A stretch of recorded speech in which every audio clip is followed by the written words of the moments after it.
오늘 말씀의 제목은 참음으로 기다리라. 자, 이런 말씀으로 우리 함께 은혜를 나눕니다.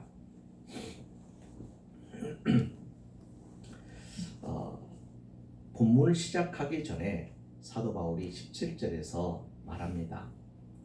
너희가 자녀면 상속자자. 자, 상속자라면 누구의 상속자냐? 하나님의 상속자다. 그러면 하나님의 상속자가 너희 말고 예수 그리스도가 있지 않느냐?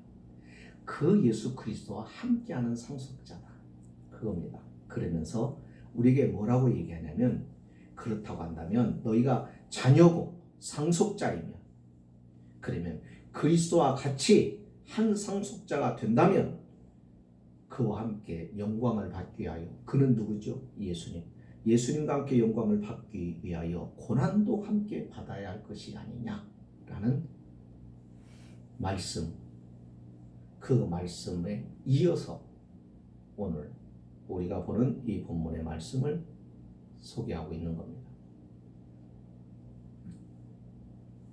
다시 말하면 하나님의 자녀가 되었다고 한다면 너희는 하늘나라의 상속자다. 하늘나라의 상속자는 오직 그의 아들만이 될 수 있는데, 그 아들이 너희와 함께하는 상속자가 되어 주셨으니 그 아들조차도 고난을 받았다고 한다면 너희도 그 고난의 영광에 참여해야 되지 않겠느냐는 겁니다. 자, 어떻습니까? 논리적으로 맞는 얘기죠. 제가 한번 이 말씀을 이렇게 생각하면서 딱 떠오르는 지난 2번의 제 인생에서 기도가 생각이 났습니다. 첫 번째 기도는 제가 대학을 처음 들어가서 군목을 가느냐 일반 사병을 가느냐 하는 그런 생각 끝에 군목을 지원을 하려고 하다가 문득 그런 생각이 드는 거예요. 제가 비록 그때까지만 해도 참 어떻게 보면은 큰 어려움 없이 제가 성장했던 것 같아요. 신학교를 가면서 목회를 생각하다 보니까 이 목회가 목회를 하시는 우리 어렸을 때 그 어른들 목사님들 뵈니까 쉽지가 않더라고요. 자, 그렇다고 한다면 내가 이것을 감당할 수 있을까 하는데 그런 생각이 잠깐 들으면서 어린 마음에 거기에다가 또 순전했던 것 같아요. 순수했었던 것 같아요. 하나님께 그렇게 기도한 겁니다. 하나님, 저 사병으로 가겠습니다. 그랬어요. 그러면서 하나님께 뭐라고 얘기했냐면, 사병으로 가야만이 제가 지금까지 겪지 못했던 가장 인생의 밑바닥 생활들을 한 번은 경험을 해야 되지 않겠습니까? 그런 뜻이었어요. 최소한의 이 신학교의 길을 신학에 입문하면서 그래도 인생의 밑바닥에 사는 사람들의 형편과 마음과 그 심정은 좀 느끼고 목회를 해야 되는 것 아니겠냐 하는 그런 의미에서 그런 기도를 했고 사병을 갔습니다. 그래서 병으로 군 생활을 하게 되었고, 두 번째는 몇 년 전이죠. 저희가 미국에서 있으면서 사역지를 놓고 기도할 때 그 기도하는 중에 그러는 거예요.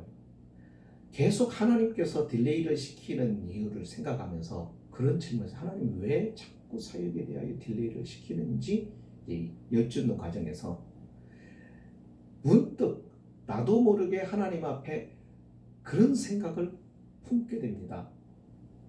하나님이 나에게 기척을 원하시는가? 그러면서 내가 지나오면서 정말 주님 때문에, 예수님 때문에 고난받은 적이 있는가? 예수 때문에 내가 정말로 힘들게 살아온 적이 있는가? 주님 때문에 내가 눈물을 흘려본 적이 있는가? 이런 생각이 문득 드는 겁니다. 그러면서 하나님 앞에 그랬어요. 하나님, 제가 주님 때문에, 주님의 교회 때문에, 성도들 때문에 정말 이렇게 눈물을 흘리며 하나님 앞에 그 고통을, 주님의 그 고난의 고통을 내가 느끼며 살아본 적이 없는 것 같아요. 그러면서 제가 의식적으로 한 것은 아니에요. 주님이 원하시면 개척에 하겠습니다. 그런 거예요. 근데 그 마음을 전에도 품게 하셨어요, 한번. 그래서 개척에 하나님이 부르시는 자리에 가겠다라고 이제 생각을 한 겁니다. 그러면서 개척을 이제는 하나님 인도를 하신 거예요. 자, 개척을 시작하고 얼마 안 있다가 어느 장로님 한 분을 만났어요. 어느 장로님이 저한테 그러는 거예요. 목사님 힘드시지요? 그러는 거예요. 그때 저는 뭐가 나보고 힘들다고 그러지? 라는 그런 생각이 든 거예요. 그러면서 제가 말했어요. 뭐라고 대답했냐면, 목회는 다 힘들어요, 장로님. 그러니까 그 장로님의 의도는 그거였어요.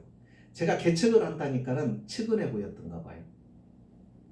그래서 힘드시죠? 그런. 저는 그런 생각을 해본 적은 없어요. 힘들다는 거. 어차피 힘든 일이에요. 주님이 그랬잖아요. 믿음 생활 자체가 힘들다고. 성도도 바르게 믿음 생활하고 주님 따라가려고 하면 힘든 거고, 목회자도 주님 따라 바르게 목회를 하려고 하면 힘든 겁니다. 마찬가지입니다. 큰 교회든 작은 교회든 장로님 힘든 마찬가지입니다. 그런데 무엇으로 인하여 힘드냐 이런 것이 다른 것이죠. 큰 교회 목회를 하다 보면 성도가 많고 그러다 보면 참 여러 가지 일들이 많아요. 복잡한 일들이 많아요. 성도들의 문제가 그 목회자들의 문제가 되는 거예요. 그들의 걱정이 목회자의 걱정이 돼요. 그러다 보니까는 그런 걱정, 그런 것들 때문에 힘들고 어려운 것은 있어요. 또 지역사회에 어떤 일들이 맡겨지고 또 거기에 대해서 돌봐야 되고 교회의 또 이미지도 생각을 해야 되고 여러 가지 복잡한 것들이 참 많아요. 그런 게 힘든 거예요. 그러니까 큰 교회를 하면은 물질적으로는 힘들지 않아요. 대신에 다른 것들이 힘든 거예요. 반대로 개척교회는 성도들이 많지 않으니까 성도들의 문제, 많은 문제, 한두 사람의 문제는 모르겠지만 많은 문제로 힘들어하거나 고민되거나 이런 것들은 덜해요. 뭐 때문에 힘들어요? 물질적인 그런 것이죠. 어렵죠. 어차피 무엇 때문이든 목회는 힘든 거고, 목회만 힘든가요? 사는 것 자체가 힘들어요. 성도들 이야기를 들어보면은 성도들의 생활들이 참 힘들다고 말해요. 여러 가지 문제들이 계속 찾아옵니다. 그것으로 인하여 너무너무 힘들어요 라고 그렇게 말합니다. 사업을 하는 사람들 요즘에는 자영업자들이 너무너무 힘들어. 다 힘들어요. 힘들어요. 그러니까 힘든 것을 자꾸 힘들다 그렇게 말하다 보면은 계속 힘든 것밖에 없고 계속 그러다 보면 짜증나고 계속 그렇게 하다 보면은 원망거리가 만들어져 갑니다. 사단이 역사하죠. 마귀가 자꾸 틈타요. 그래서 불평이 많고 다툼이 일어나고 예민해지고 합니다. 오늘 우리가 예수를 믿는 성도면 우리가 반드시 기억할 것은 하나님의 자녀가 되었다고 하는 사실을 기억하라는 겁니다. 우리에게 주어진 신분, 하늘나라의 상속자요, 하나님의 상속자로 주님과 함께 하늘나라를 누릴 수 있는 그런 자로 하나님께서 우리를 그렇게 삼아주셨다 이겁니다. 그렇다고 한다면 그 사랑과 그 은혜를 입은 자가 주님이 고난을 받으신다고 한다면 그 주님과 함께 그 영광을 취하기를 원한다면 고난도 함께 해야 되지 않겠느냐라는 것이죠. 그러니 고난에 대하여 두려워하지 말라는 겁니다. 그러면서 바울은 오늘 본문에서 말합니다. 생각하건대 현재의 고난은 장차 우리에게 나타날 영광과 비교할 수 없도다. 오늘 우리가 지극히 평범한 모습이고 어떤 세상에 지위가 없고 여러 가지 배운 조건이 다른 사람보다도 넉넉하지 못해도 우리에게 주어진 신분은 가장 값지고 영광스러운 신분이라는 겁니다. 여러분, 우리가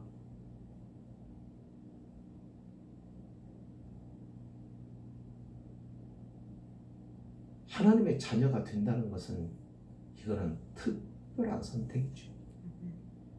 하나님의 자녀가 되고 싶어서 되는 게 아닙니다. 그잖아요. 하나님이 택하시고 불러주셔야 하나님의 자녀가 된단 말이죠. 자, 이것은 천지와 만물, 우주 만물의 창조주이신 그분의 선택을 받았다는 것, 그분의 사랑과 관심의 선택을 받았다는 것, 그분의 나라에 그분의 자녀로 하나님께서 우리를 받아주셨다는 것, 이것 자체는 우리가 상상할 수 없을 만큼의 엄청난 사건이죠.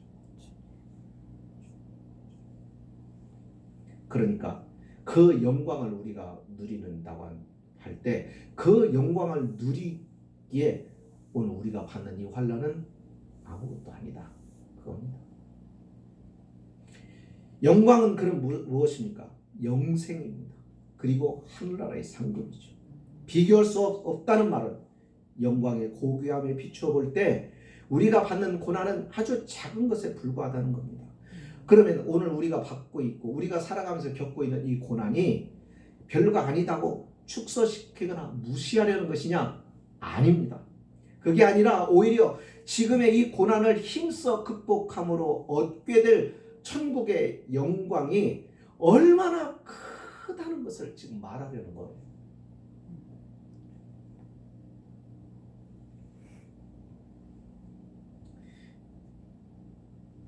솔직히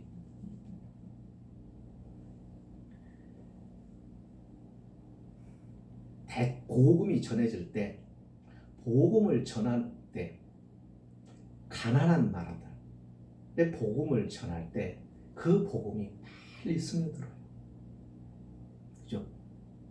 부자 나라에 복음을 전하면 부자 나라의 복음은 안 들어가요. 안 스며들어요. 우리 믿음 생활 그러잖아요. 잘 나가고 건강하고 문제가 없고 모든 것이 평통하면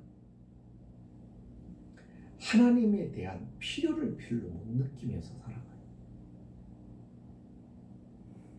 그러면서 점점 믿음을 가진 자도 어떻게 됩니까? 하나님과 멀어지고 그러면서 타락하기 시작합니다. 예.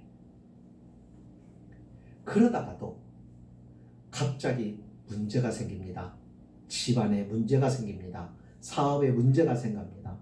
예, 건강했던 몸이 갑자기 아프고 심각한 질병이 찾아오고 그래서 시한부 인생을 선고를 받기도 하고 그러면 어떻게 되는가요? 우리가 누리던 모든 것들이 딱 멈춰집니다. 우리가 즐거워했던 기쁨도 딱 멈춰집니다. 그리고 그때야 비로소 하나님이 필요하기 시작합니다. 그래서 하나님께로 돌아오는 거, 그래서 믿음을 다시 회복하고 하는 일들이 비일비재합니다.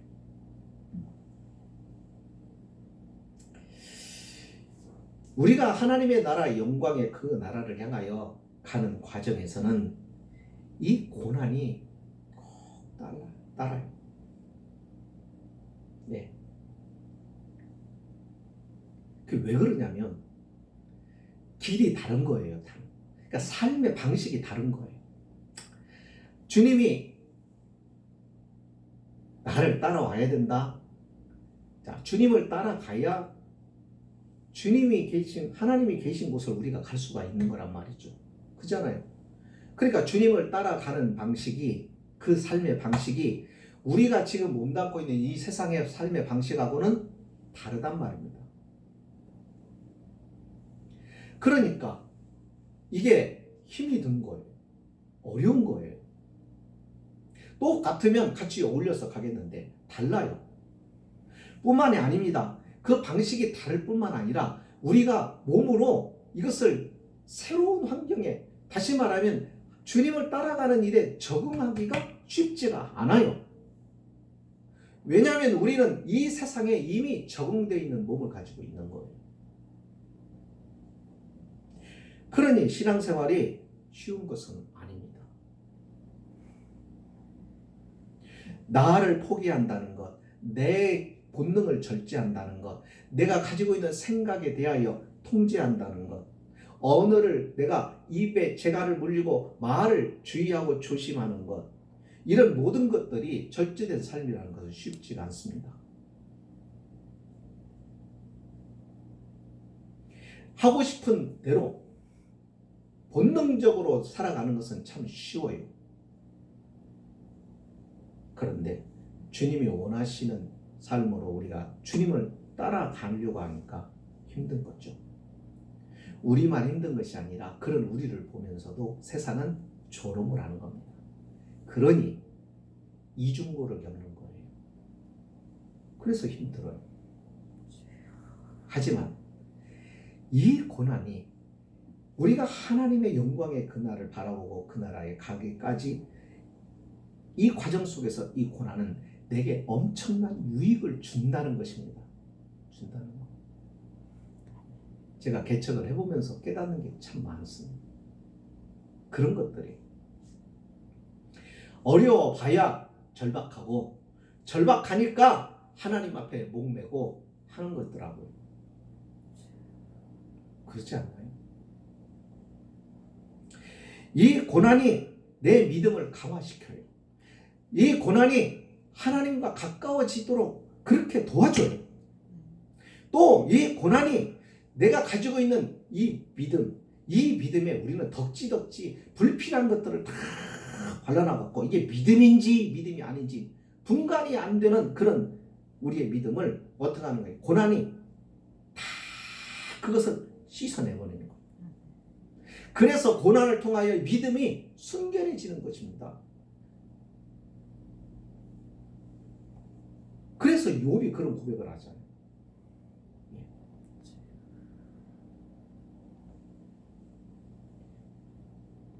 자기의 믿음이 이 고난을 통하여 연단이 되어서 정금과 같이 나온다고. 믿음의 순결함 만들어진다고. 그렇게 우리는 가는 것입니다. 그러니까 그 과정 속에서 어떻게 하라는? 참고, 참음으로 어떻게 하라고요? 기다리라. 예, 신앙생활은 참음으로 기다리는 거. 근데 그냥 무조건 참는 게 아니라 무엇을 위해서 참느냐는 거예요. 예, 우리가 그렇지 않아도 자, 믿는 사람이라 믿지 않는 사람이라 먹는 건 똑같아요. 그죠? 우리가 특별한 거 먹지 않아요. 그런데 우리는 먹어도 무엇을 위하여 나는 먹고, 무엇을 위하여 나는 일하고, 무엇을 위하여 나는 사는가? 이것이 뚜렷한 겁니다. 그게 뭐예요? 하나님. 그러나 세상 사람들은 무엇을 위하여가 어디냐면 자기 자신의 육신과 자기의 욕망과 이런 것들이. 그러니까 자신의 욕망과 자신의 육신의 필요들을 위한 것이면 그건 소망이 될 수가 없는 거예요. 그러나 우리는 소망이 있단 말이죠. 그것이 아니기 때문에. 그래서 우리는 그 나라의 영광을 바라보는 거예요. 그것을 소망하며 가는 거예요. 이게 신앙생활입니다. 그런데 중요한 것은 오늘 말씀을 보면은요, 이것이 우리만 소망하는 게 아니라 모든 피조물들이, 이 세상에 있는 이 자연계의 모든 피조물들이 우리와 같이 그날을 소망한다는 것입니다. 그게 어디에 나옵니까? 21절. 그 바라는 것은 피조물이 바라는, 피조물도 어떠한다? 썩어짐의 종노릇한 데서 해방되어 하나님의 자녀들의 영광의 자유에 이르는 것입니다. 누구도? 피조물도. 22절 피조물이 다 이제까지 함께 탄식하며 함께 누구와 함께 탄식했다는 거예요? 우리와 함께 탄식했다는 거예요. 그리고 함께 고통을 겪고 있는 것은 우리가 아느니라. 자, 무슨 얘기입니까? 자, 이 내용은 성경에 대하여 전체를 보고 이해해야 됩니다. 하나님이 세상을 만드셨습니다. 그리고 사람을 마지막에 만드시고 하나님께서 복을 주셔서 생육하고 번성하고 땅에 충만하고 하나님이 축복하셨습니다. 그 모든 축복은 아름답고 귀한 것들이었고 평화였고 그랬죠. 그런데 죄가 들어오죠. 죄가 사람을 통하여 들어옵니다. 이 죄는 사람을 오염시킬 뿐만 아니라 그 사람으로 인하여서 어떻게 모든 피조물에게까지 오염이 되어버립니다.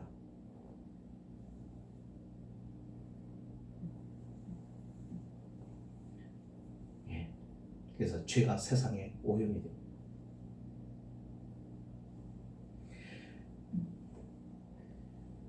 그런 이 세상을 하나님은 어떻게 하시겠다고 얘기하시느냐면 그 세상도 인간만 구원하는 것이 아니라 하나님은 이 인간의 구원의 계획 속에 피조 세계의 회복도 포함되어 있다는 것을 19절로 22절에 지금 말씀하고 있는 거예요. 하나님의 아들들이 나타나는 것이 피조물들이 고대하는 바다. 피조물들이 기다리는 바다. 왜 이 자연계는 하나님의 아들들이 나타나기를 기대하고 있을까? 그때 자기들도 회복이 되기 때문에 그렇습니다. 그게 이사야 65장 25절에 나옵니다. 거기 뭐라고 나오는지 아세요? 회복이 되는 그때 이사야 선지자가 이렇게 예언합니다. 이리와 어린 양이 함께 먹을 것이며 늑대와 어린 양이 함께 먹는답니다. 사자가 소처럼 즙을 먹을 것이며 사자는 본성이 어떻게 돼요? 다른 동물들을 잡아먹는. 그런데 소처럼 즙을 먹을 것이며 뱀은 흙을 양식으로 삼을 것이니 나의 성산에서는 해함도 없겠고 상함도 없으리라. 이게 뭐예요? 회복된 자연계가 회복이 될 때. 이것을 계시록에서는 어떤 방식으로 표현합니까? 새 하늘과 새 땅으로 표현합니다. 세상에 오염이 되어 있다. 그러니까 왜 약육강식이 동물 세계에 있느냐? 그것은 뭐 때문에 그런 거예요? 죄의 오염. 세상도 오염. 자연이 인간을 위하여 존재하는데 하나님이 자연을 인간을 위해서 만들어 놓으셨는데 그 자연이 오히려 인간의 생명을 위협하고 두렵게 하고 심판의 도구로 쓰이고 하는 것은 죄의 영향 때문이라는 거예요. 그것을 어떻게 하겠다는 거예요? 회복시키겠다. 그러니까 하나님의 의도가 뭔가를 우리는 알고 이 세상을 살아야 되고 신앙생활을 해야 됩니다. 그래서 21절에 말합니다. 피조물도 썩어짐의 종로로 탄 데서 해방되고 싶어하는 거예요. 해방되어 하나님의 자녀들의 영광의 자유에 이르는 것, 이것이 피조물들도 고대하는 바다. 그러니까 오늘 우리만 그걸 느끼고 있는 게 아닙니다.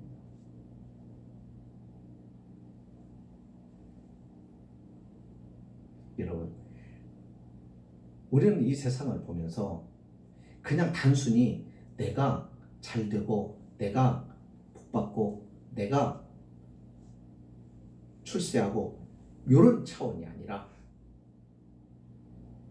우리의 삶의 목적과 모든 존재 목적은 하나님 나라, 우리가 거기서 모든 것들이 누리게 되는 그걸 바라보고 살라는 거예요. 우리가 원래 그렇게 만들어졌다는 거예요. 하나님이 우리 인간을 만들 때 어떻게 만들었어요? 하나님의 형상으로. 그러니까 존귀하게 만들었다는 말입니다. 존귀하게 만드는데 그 존귀함과 거룩함과 그 하나님 인간의 완전함을 죄로 인하여 망가뜨려 버렸다는 거예요. 그걸 하나님이 회복시키겠다는 거예요. 그러니까 하나님은 죄에 대하여 심판하시는 것이 목적이 아니라 하나님의 목적은 심판이 아니라 회복이시다는 거예요. 그래서 요한계시록에는 새하늘과 새 땅으로 하나님이 재창조하시겠다는 회복이 소개됩니다. 재미있는 것은 에덴 동산에 흐르는 기럇강, 히데겔강, 이런 기손강의 이름이 새하늘과 새 땅에 있는 거기에도 그 이름이 등장하는 것을 봅니다. 이걸 이야기하는 것은 회복을 얘기합니다. 그 회복을 하나님은 지금도 진행해 가십니다. 그러니까 오늘 우리의 구원에 있어서도 마찬가지예요. 여러분, 지금 우리가 구원을 받는데 예수를 믿음으로 구원을 받는다고 그러죠. 그러면 우리가 얘기할 때 뭐가 구원을 받느냐? 구체적으로 뭐가 구원을 받는 거예요?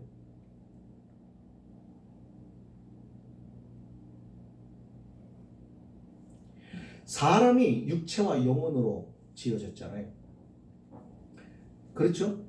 네. 하나님이 육체를 흙으로 만들었어요. 그래서 인간의 몸은 흙과 같은 성분이란 말이에요. 흙에서 왔단 말이에요. 그래서 인간은 흙으로 육신이 돌아가는 거예요. 원래 하나님은 흙으로 가지고 인간의 몸을 만드시고 그리고 그 흙으로 지음받은 인간의 육체 속에 하나님이 영을 불어넣으신 겁니다.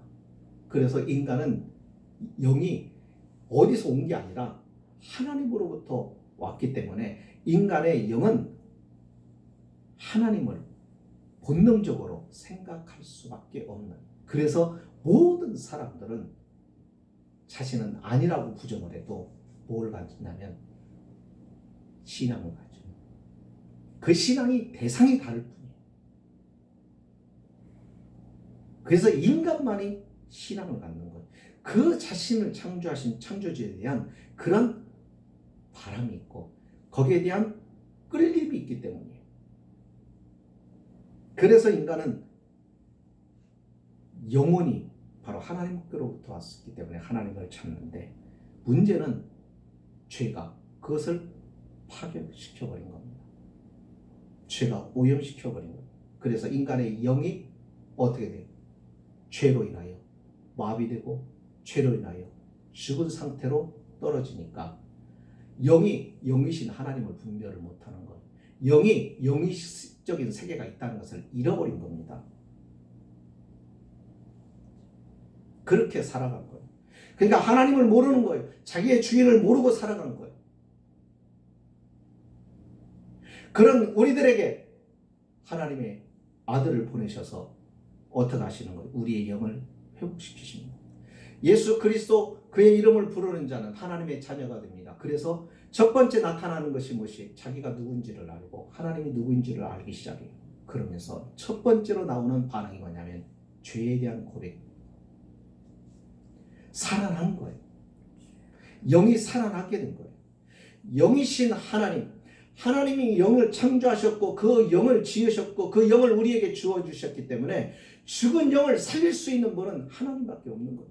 그래서 그분이 우리의 영을 살리고 나니까 분별력이 생기고 영이신 하나님을 알고 영적 세계가 있다는 것을 알기 시작하는 겁니다. 그래서 어떻게 해요? 그 하나님을 향하여 예배하고 그 하나님의 말씀에 귀를 기울이고 그 하나님의 말씀을 따라서 살아가게 되는 것입니다. 이게 회복입니다. 그런데 회복이 육체까지가 아니고 영이 회복이 된 거예요.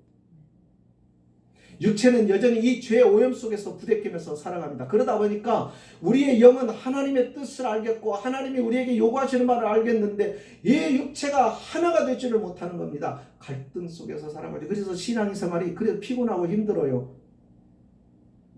알기는 알겠어요. 기도해야 되는지는 알겠는데 기도하려고 그러면 귀찮고 기도하려고 그러면 자꾸 문제가 생기고 더 바쁜 것 같은 것이 있고 그렇게 해서 기도 생활이 멀어지고 유혹이 있어서 그 유혹 때문에 육체의 유혹 때문에 그 영적인 생활이 이루어지지 않고 그러니까는 마음은 하나님 앞으로 가려고 하는데 육체는 따라오지 않고, 그러니까 갈등하고 그렇게 하면서 살아가는 겁니다. 그 자체가 고난이죠. 그잖아요. 그런데요, 하나님의 구원은 영혼만 구원하는 게 아니에요. 이 육체까지도 구원이 이루어질 때 구원은 완성이 되는 겁니다. 언제처럼? 아담과 하와가 범죄하기 이전의 상태처럼. 그래서 하나님이 우리의 육체도 구원하기로 하시는 거예요. 그냥 이 영혼만 구원하는 게 아니에요.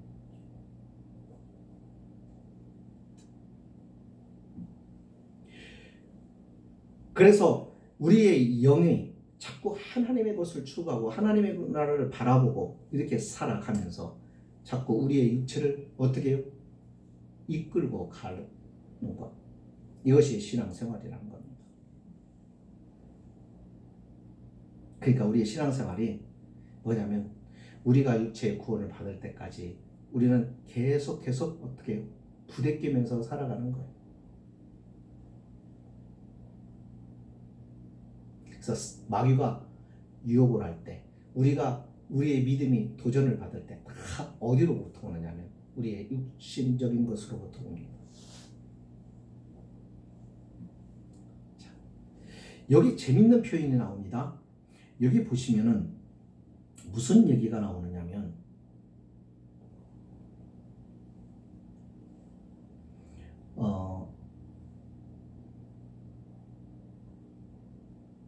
23절에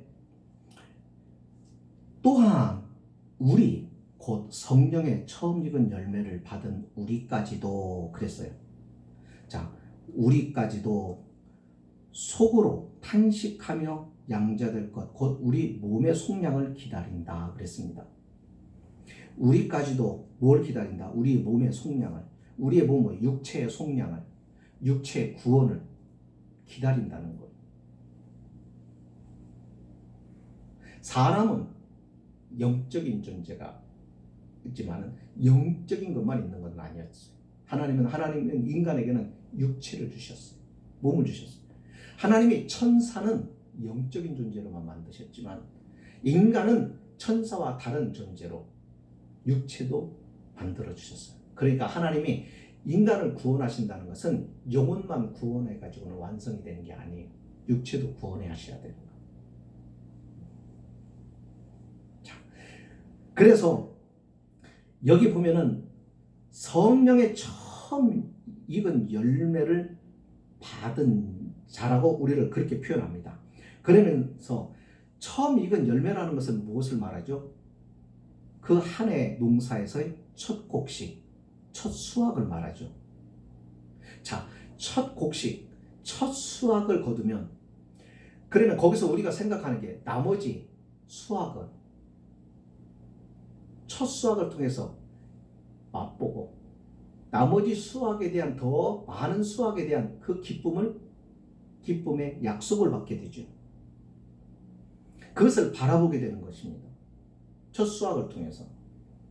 이와 마찬가지로 성령을 통하여 우리가 하나님의 것들을, 하나님의 나라의 것들을, 하나님이 주시는 그 부유함들을 우리가 맛보는 것입니다. 그것을 맛을 통하여 어떻게 하는 거예요? 그 나라에 가서 누리게 될 그 많은 영광에 대하여 우리가 짐작을 하고 기대를 하고 살아가는 거예요. 그런 짐작과 기대가 있을 때 우리는 우리에게 주어진 이 환경의 고난을 이겨낼 수가 있는 것이죠. 그런데요, 그런 우리가 누리게 될 그 영광을 혼돈시키는 것이 있습니다. 그게 뭐냐면 물질의 풍요입니다. 물질의 풍요를 마귀는 천국에서 우리가 누리게 될 그 영광으로 착각하게 만듭니다. 그래서 진짜 그 천국에서 누리게 될 그 영광에 대한 기대를 갖지 못하게 만들어요. 무슨 얘기입니까? 물질의 부유함을 갖다 보면 그 물질의 부유함에 취해서 뭘 잊어버리게 되냐면 영적인 그 풍성함과 그 영광의 나라를, 그 영광의 세계를, 그 영광의 약속을 잊게 만드는 것입니다. 그래서요,